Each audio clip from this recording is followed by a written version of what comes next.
I glide through the water after a picture-perfect flip turn, the muscles in my arms and shoulders grateful for those 2 seconds of rest before my face bursts through the surface. With 50 meters to go and a comfortable lead, I could relax and cruise to the finish. But that's just not me. I'm not about to let a little discomfort get in the way of a personal best time in the 400 individual medley. So I come out of the turn and start the final lap with arms and legs churning. The last 20 meters feel like I'm swimming in oatmeal. And when I finally touch the wall, every molecule in my body is aching, and I am struggling to get enough air in my lungs. My swim coach, Michelle, is standing over me, smiling at the stopwatch in her hand. She bends down, holding it closer for me to see, but the chlorine in my eyes makes it hard for me to focus. Good? I ask, squinting. Nope. Great!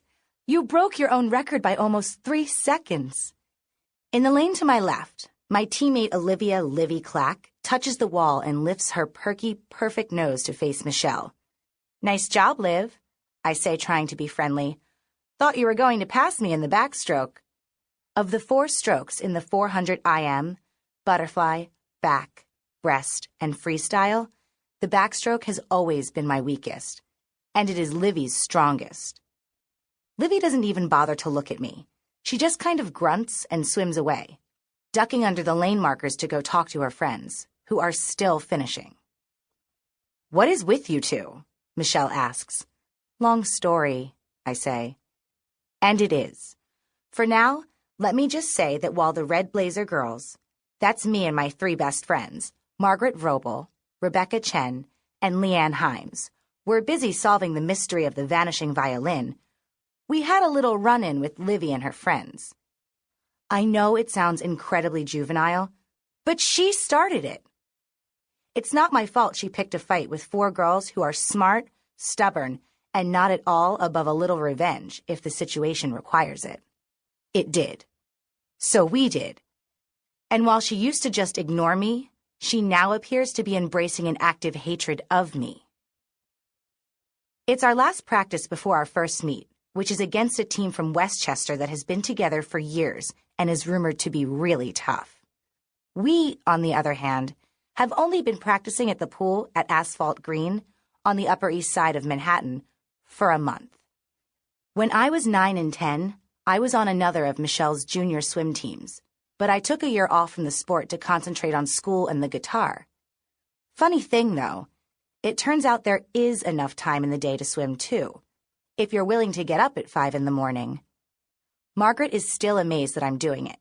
After all, I used to grumble and be grouchy all day whenever she decided we absolutely needed an early start on the mystery of the moment and called me at 6 o'clock. After a few weeks of getting up at 5, 6 is a slice o' strudel. Michelle gives the stragglers a minute to catch their breath and then turns us all loose for our final cool-down swim, 800 meters, alternating between back and breaststroke.